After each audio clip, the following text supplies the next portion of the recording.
By the late 1790s, revolutions had taken place in both North America and France. These revolutions had been fought for freedom and equality, and against the monarchies of Britain and France. Inspired by these ideals, the United Irishmen emerged, hoping to challenge British rule in Ireland. If you would like to support my channel, please like, comment, subscribe, or even check out my Patreon page. It really helps me to create new content. Since 1690, Ireland had been under the rule of the British Crown and Parliament. The Irish Parliament in Dublin had very little power, and it was controlled by the Protestant ascendancy, the wealthy land-owning minority. They owned 80% of the land, but made up only 15% of the population. Some Anglicans resented the limited power they possessed in their own parliament. In previous videos, you would have learned that Catholics were discriminated against by the penal laws, which were designed to keep them poor and powerless with no say in how the country was run. Presbyterians were also not allowed to vote or sit in Parliament, but were not subjected to the harshest of the penal laws. The American and French revolutions had a major impact on Ireland. They were widely reported in Ireland, and many Catholics and Presbyterians were attracted to the ideals of freedom and equality of these revolutions.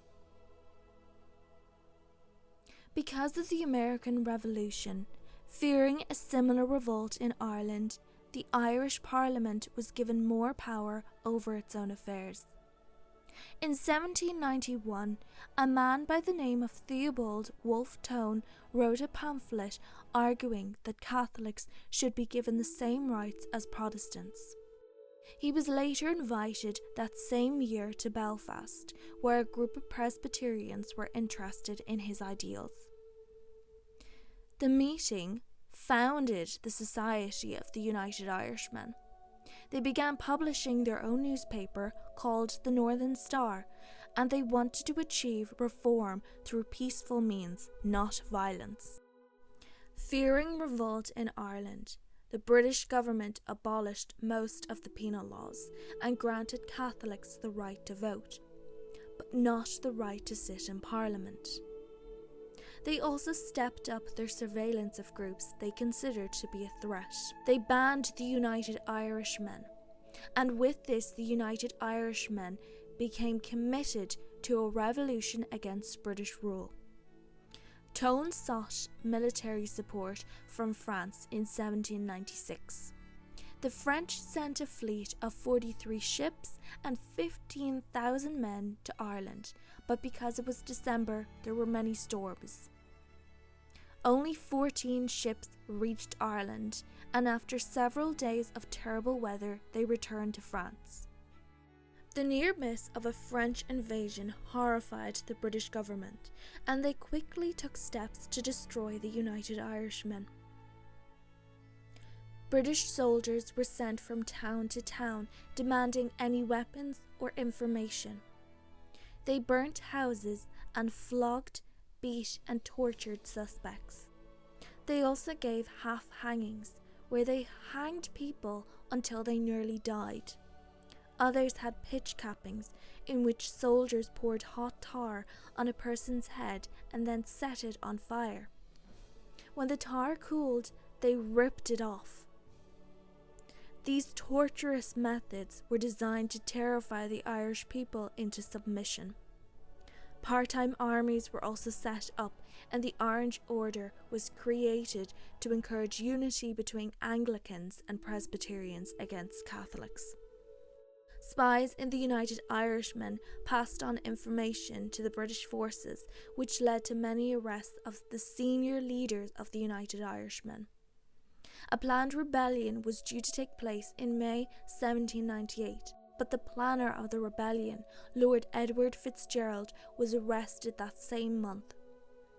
The remaining leaders decided to go ahead anyway on the 23rd of May 1798. The rebels had planned for the rebellion to be started by the disruption of the mail service from Dublin.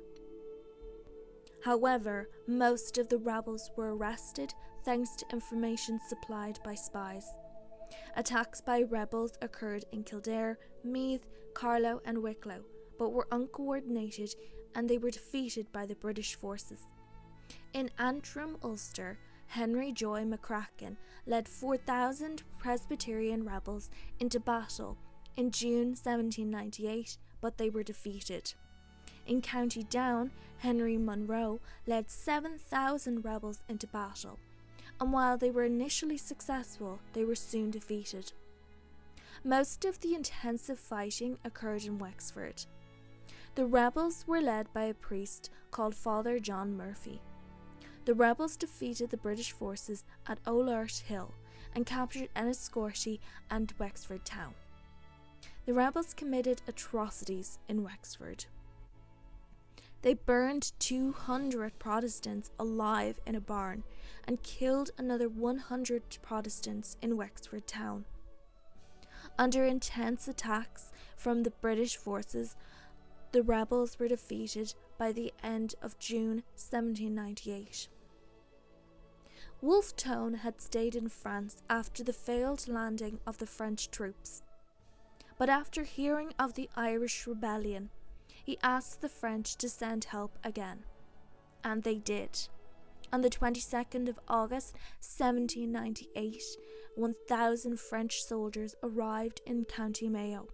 However, they were overpowered by a small British force on the 8th of September.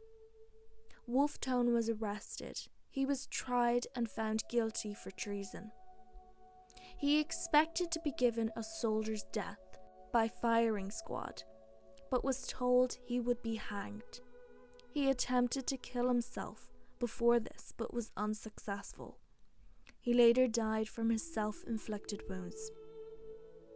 The consequences of the 1798 rebellion can still be felt today.